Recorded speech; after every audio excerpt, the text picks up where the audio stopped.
Welcome to the Cross Counsel Podcast. We believe negative emotions shouldn't run your life. We invite you to take a deep dive into this challenging transformational journey that goes far beyond this podcast. Join Executive Director and expert facilitator Steve Freitag and me, John Crevillian, as we discuss how to deeply experience the love and truth of Jesus. Hey everybody, welcome back to the Cross Counsel Podcast. This is part 2 of our interview with Pher. This is the second half of it. So if you haven't seen part 1, go back an episode, watch that for context, and we're just going to pick it up right where we left it off. Thanks. Yeah.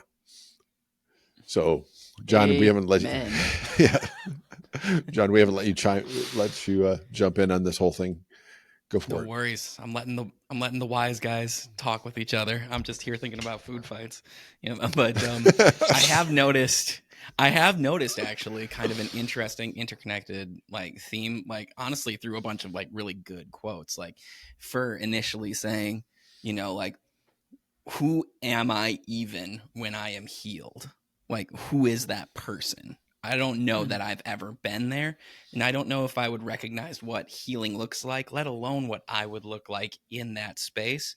And then Steve saying, I'm not becoming someone else. I'm becoming who I am supposed to be as I let God chip me or sculpt me into that, So there's been a lot of interesting identity stuff. And Pher, you even mentioned that you're kind of becoming very fascinated, very attentive to that whole journey of okay, what was the other quote? Who am I outside of, or who should I be before society said who I should be?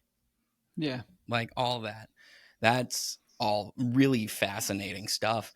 And I mean, just kind of connecting it back to Cross Counsel, that's something that I was kind of thinking about, especially my initial times here where I went through the process. After a couple of sessions, I got some pretty deep, molecular level, healing in my past here.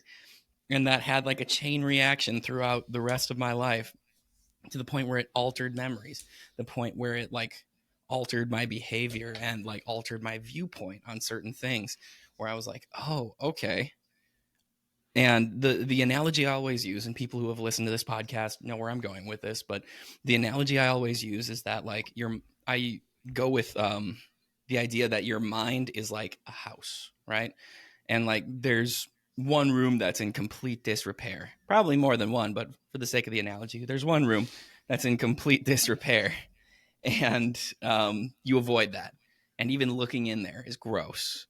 And yes. You're like, that's not going to get fixed. And well, after this whole melt process, after my time at Cross Counsel, it wasn't that the room was cleaned. It was, but rather that hallway just kept going. There wasn't even a door there anymore. It was like it had been completely redone, completely. That chunk of damage was removed from me. And it's such a bizarre feeling to be like, okay, that was some pretty defining trauma, but now that's not there anymore. Or maybe it is in some little traces here and there, but the core of it, that core lie, that core emotion has been dealt with. Christ has dealt with that in me, and it's affecting who I am today, Yeah. So I don't know where I'm going with this. It's just a wild process. And I think just how much this whole process can affect your core identity, and how much this whole process just allows Christ to do exactly what Steve was saying, to get into these places and chip away the parts that he doesn't want, Yeah. So yeah, I'll I step agree off with that. my pedestal now. Thanks for sharing that, John. I love that analogy. Yeah. I think that I really resonate with what you're saying. I would always describe it, little different terminology, but my wife would ask me, there's just these moments where I would start to talk about my family, and I have a deep sense of loss there. And ever since my parents divorced, and, and that's all kind of, it's different, reframed in hindsight. But there was always, it was I would pick, it was funny because it would come to my mind in a picture. because she would ask me like, what's happening? Like, why are you breaking down in these moments? I don't really understand. And my wife is a good kind of diagnostic question asker. And so like, and it came to my mind in a picture the first time. Like, I feel like I'm in my closet in the house that I grew up in, which has been sold off to somebody else now. There's that sense of loss. Right. Right. But I'm in my closet in the house that I grew up in my bedroom, and there's a black box underneath the shirts, behind some of the, the baseball cards and these other things. There's a black box, and every once in a while something happens, or more than likely it's my wife asks me a question in a moment where she can tell that there's something there's emotion swirling inside of me that I don't understand. After an interaction, she asked me a question, and all of a sudden the lid on the black box gets lifted, and I experience this overwhelming flood of like, oh my gosh, something is really wrong with me. And I don't ever, and I do my best all the rest of my days to keep that box hidden in the back corner of that closet. But at the same time, I know like it's having an effect on my life. And then I had children, and then it really was like, oh my gosh, this is the effect it's having on my life. And inevitably it was affecting me before that too, but there was just something about the kid thing for me that triggered that. And so coming into cross counsel, like, okay, Lord, I remember sitting in the parking lot at the old building over on Rose Street the first time in my truck. My heart's racing. I'm nervous. Like, what the heck am I getting myself into? In part, like, I'm going on faith here, Lord, and sitting in my truck and being like, God, I don't know. Man, the emotions are just always right there when I think about it. Like, I don't know. I don't know what to do. And I thought about the black box, and I was like, but I want to give this to you. And honestly, it was like this, one of these, like, I don't even know how to, I don't even know what that looks like. So in my mind, I just pictured myself handing it to Jesus. It's this old, crappy, wooden, broken black box. And like, this is what I want. You can do whatever you want. You're the Lord of heaven and earth and the Lord of my life. But if I'm honest with you, like, I want you to help me give this away. And I want you to do something redemptive with this part of me that I don't really understand, that I'm kind of afraid of, that I know is having a negative effect on my life and the relationships with the people I love the most. And, yeah, it's been walking into that building and, going through this. I mean, honestly, I'll just speak as honestly as I can, like going through this pretty foreign process to me.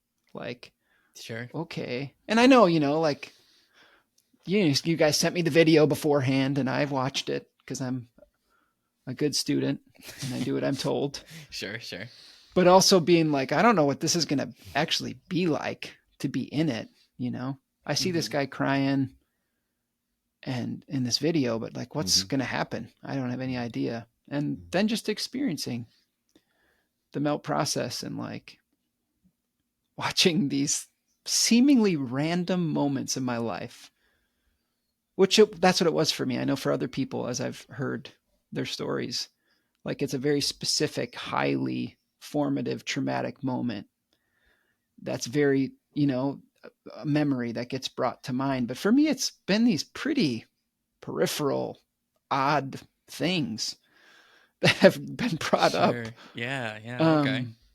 But in those peripheral odd things, there's this deep central schema, or I forget the words you guys used to talk about it. Core something, right? Core. I don't remember. Core lies or core beliefs. Yes, core lies and core beliefs. That's like highly represented in those moments.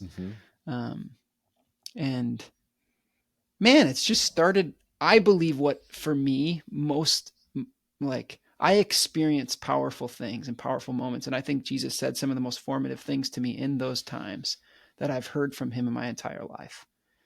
And yet what it also has done in my life is it's become a what's the word? Catalyst. Mm-hmm. I was thinking cataclysm. That's not the right word. Catalyst. It's become a catalyst in my life to hear God over and over again tell me that I belong to him. And that has transformed me as a man. Just to know that. And then he said some version of that same thing to me every time that I've done this. Really? But it's this thing, like, I believe it. It's in me. It's deep in the deep recesses of my heart. I belong to him. Mm-hmm. And for whatever reason, that phrase is the most healing thing that I've ever had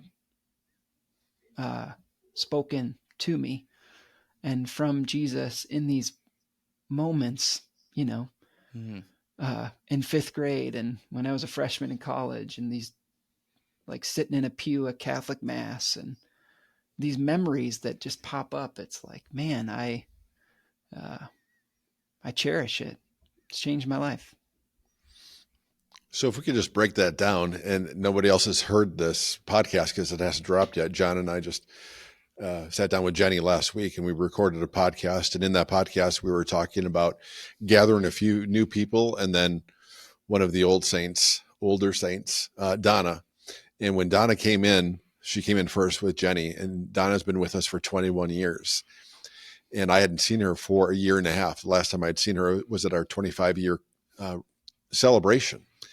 And I'm like, "Oh, Donna, good to see you." And she just said, what you should be saying is, "Welcome home." I'm like, "Oh, of course, Donna's always right."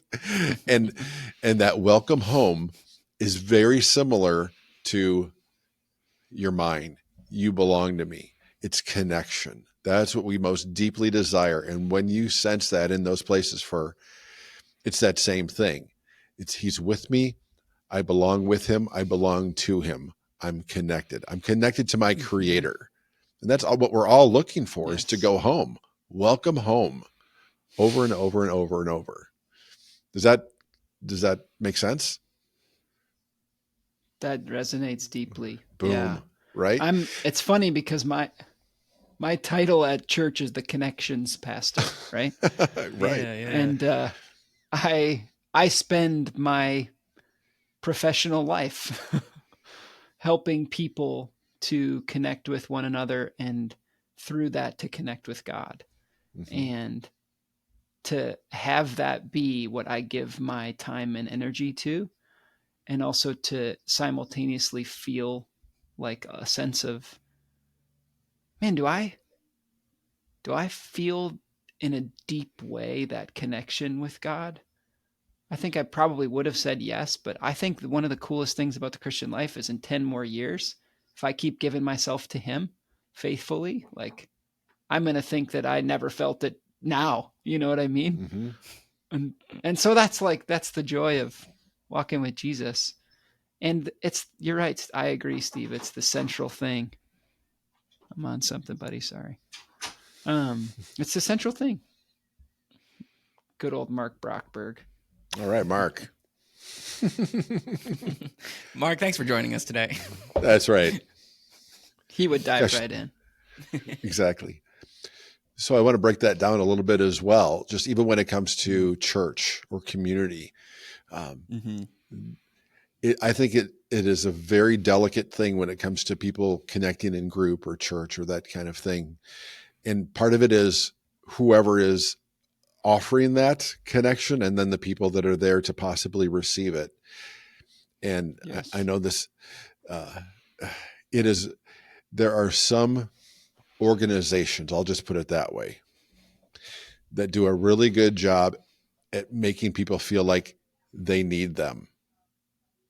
And it can be this thing that is manipulative, and you won't really thrive unless you're connected with us. And I don't know if I want to even guess the percentage, and I think that comes out of the insecurities of leadership. Like, we need these people to be connected because then we feel successful. Then there's the open-handedness, and I love throwing things out to John. And I've got I've got a pastor's kid and I've got a pastor. I've been thinking about what kept Moses out of the promised land. the rock, right? God wanted Moses to do what? Just to speak to the rock to bring forth water. And what did Moses do? He hit the rock. He hit the rock. And has that ever messed with you guys? Like he's the one to lead the Israelites out of Egypt into the promised land. And he's done all these things out of obedience to God. And of course he wasn't a perfect man, but what's the big deal, God? Have you ever thought about that? And like, what are your thoughts, guys, on why that was so important to God that he speak to the rock and not hit it? I think that there's a big, I think there's a bigger picture of Moses's like degrading trust and increasing anger that kind of gets played out in this moment. But that's a Bible study for another time. Right. And I don't know if there's such a thing as a short answer, but I think there's something to be said for Moses doing this on his own, doing it his own way, and with this aggression. Like, yes, I'm going to make this thing happen, and control and manipulation. I'm going to make this thing happen with this stick that's been used in so many different ways in his life, versus calling something out. God wanted him to call that thing out. And a theme in the Old Testament, I guess it's a theme throughout the New Testament and for today as well, it's a lack of being coercive. It's just speaking this out. It's what would you say, an invitation. Yeah. It was an invitation for this water to come forward. And I hope I'm connecting dots that should be connected, but it's how easy it is for us as humans to force connection, to force those relationships, versus Jesus constantly being this inviter.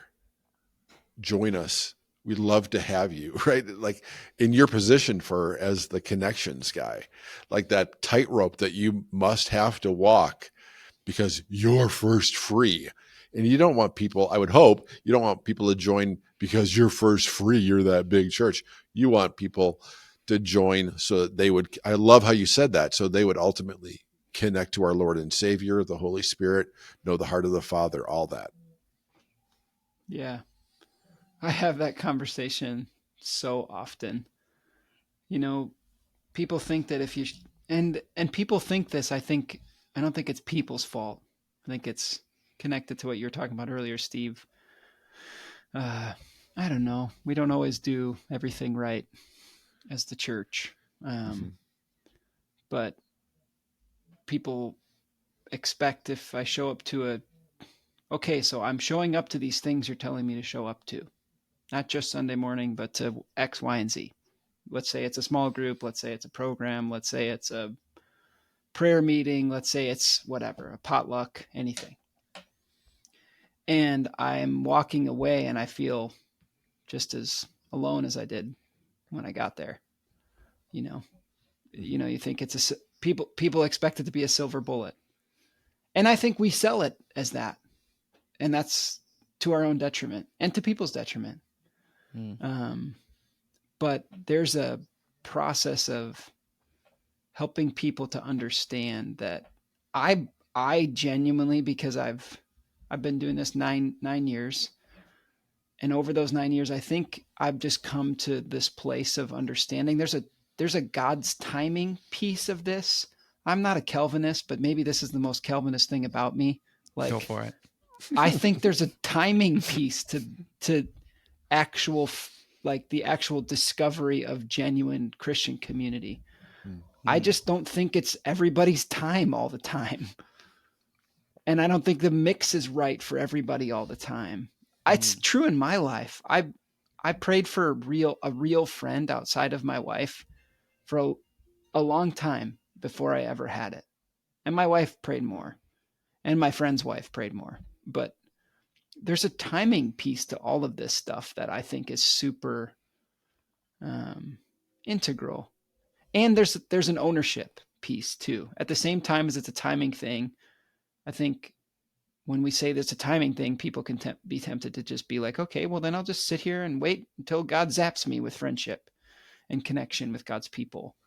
But you want to discover the timing of God, then you better get to work and be intentional, put yourself out there, and be grounded firmly on the love of Jesus over you, so that when, not if, but when you're disappointed by church people, you don't run and hide and get offended and never come back again, and never give another church person a chance, or never seek forgiveness and reconciliation with that person who hurt you. I always think about Peter in the garden. Like the guards come, Peter in front of Jesus is all Mr. Heroism, bravado, chops a guy's ear off. And then Jesus gets taken away. He's outside of he's in the courtyard around the barrel fire. That's how I always picture it in my head. And the slave girl says, "Hey, you're with him, aren't you?" Right? Like, and I don't know, what is it? Less than an hour before, he chopped a guy's ear off who confronted him about that. And now he's like, I don't know him. Get me out of here. It's self-protection mode. He fails Jesus in Jesus's greatest hour of need. And yet, what does Jesus do? He doesn't be like, oh my gosh, I give up. These church people, they're always disappointing me. But Jesus draws him in, forgives him, and restores relationship with him, not by excusing his behavior, not by like winking at his sin, but by like confronting him in a very Jesus-y kind of mystical way with do you love me? Do you love me? Do you love me? Right? Like I don't get to do it that way, but that's beautiful. And that's our Lord. Okay. So we're supposed to what? Like not just have relationships with people who won't let us down, to know that when people let us down, we can actually expect people to let us down, even church people, sometimes especially church people, which I'm one of, proudly. Thank you very much. And then we go and we tell the unvarnished truth to them about what happened made us feel, how it brought up memories of past pain. And then we seek to forgive without a shred of superiority, and restore relationship. And that was a long spiel, but that's a spiel I share with people a lot, because there's a lot of brokenness around seeking connection with God through connection with God's people, because we're involved and we screw things up. I think it's important to look at those places where we get disappointed with other people and how much that comes back on our insecurities. What's going on inside of me, that their quote unquote failure in my life sunk so deep. Because I think I look at Jesus and I don't get any sense of condemnation as he's putting Malchus's ear back on. And I think we won't really know what happened in that scene until The Chosen does it. But, and maybe they already have. That's true. And maybe they already have an expanded revelation insight. They have the expanded insight that we don't have. They've got director's cut, and we're like, what? That's a thing? Right. And for me, I picture, it wasn't like Peter went up and just tried to saw the guy's ear off. I think, Peter's swinging for the fences. He's trying to chop the guy's head off, and Malchus turns his head and just the sword catches his ear. So that was serious business. It wasn't just, I want to take your ear off. But there's a whole lot to that, and you can just see it seems like you can see in Jesus's reaction that it didn't touch Jesus's identity. It didn't throw him off. And it's, if you want to live that way, you'll die that way. And there's just so much beauty in how Jesus handles that whole situation. But the more that we deal with our insecurities, he just tells. Yeah, sorry. Go ahead, Steve. No, it's all right.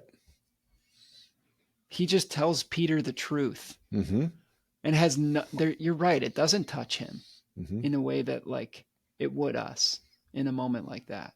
He just tells Peter what's true. If you're going to live that way, you'll die that way. Right. And then let's move forward to this whole cross thing. Right. Crazy. And so with the time that we have left, because I'm just looking at the clock, and this will probably be a part 2. So if you haven't listened to part 1, one of the things that Pher mentioned was his first time coming to Cross Council and sitting in his truck and just thinking, what have I gotten myself into? And the phrase that you use, like, I just want to give this to you, God. And I think, that phrase, give it to God, I'd love to eradicate like 95% of it, but I think that's a 5% that I think is really good to unpack. Because in my mind, when I hear you tell that story, what you're saying is, I'm willing to sacrifice my own stuff to pursue what you have for me. Because after watching this video of this guy that cries a bit in this 5-minute melt video, this could be a little scary. This is the unknown. And what you're saying there, seemingly, as I hear it, is, okay, not my will, Lord, but yours. Yeah. That's genuine sacrifice, because those words can ring hollow when people say, well, just give it to God, just give it to God, give it to God. 95% of the time, I think people walk away going, oh, that sounds really good. And yet they don't know where to take it from there. And you mentioned, like, how do people change? And that's kind of our wheelhouse. It's being transformed by the renewing of our mind. And I don't think that happens on accident. It happens with intentionality, and it happens with sacrifice. Being willing to say, I'm ready as best as I know how on the front end to be a little humble, and to lean into the Lord for a little bit of courage, to unpack those things, to unlock those doors in those rooms that might not only just be messy, but pretty stinky. Yeah. And to go to those places and realize that the idea of salvation is really rescue. We need to be rescued from our sin, but we also need to be rescued from those dirty, stinky, rotting rooms. And he doesn't want us carrying those unnecessary burdens. There's plenty of necessary burdens that he's called us to, but he doesn't want us being dragged down by those things that the enemy uses to tweak us. And more than tweak us, destroy us. So, yeah. Amen. It just made me think, Steve, like that you just said there's a bunch of necessary burdens that he calls us to carry, like the cross, pick up your cross and follow me if you want to be my disciple. But he also says, Matthew 11, that what I'm calling you to carry, my yoke, it's easy and my burden is light. And that I genuinely believe that in order for that verse to become a reality in a person's life, they need to embrace some version of going there with that broken stuff in their life. Mm-hmm. And if you don't, then that yoke, I don't know, like it's that yoke, the yoke of Jesus becomes easier when there's freedom from past pain, wounds, hurt, disappointment. And that's been my experience, genuinely. Like following Jesus, or the teachings of Jesus and his way of life have become, like he says, easier and lighter. I'll just use that. I'm not at the full on, it's easy and light yet. That's for 98-year-old Pher, but sure.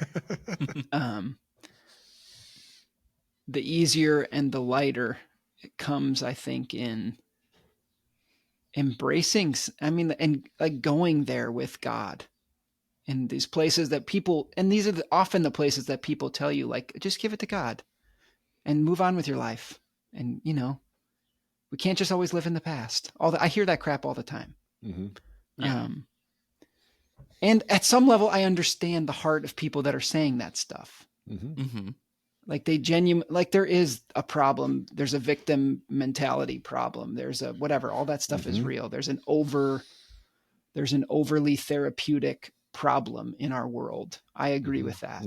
And yet, if you're not willing to go there, those things are putting an unseen burden on you that makes the way, the following of Jesus more difficult. I believe that.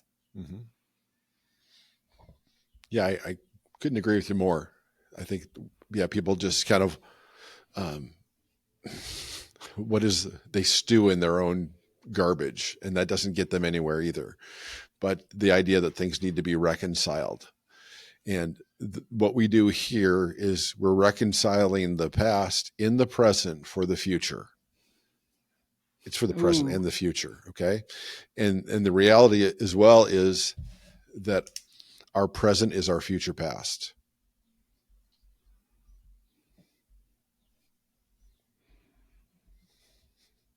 We're just letting Pher write those things down. Right.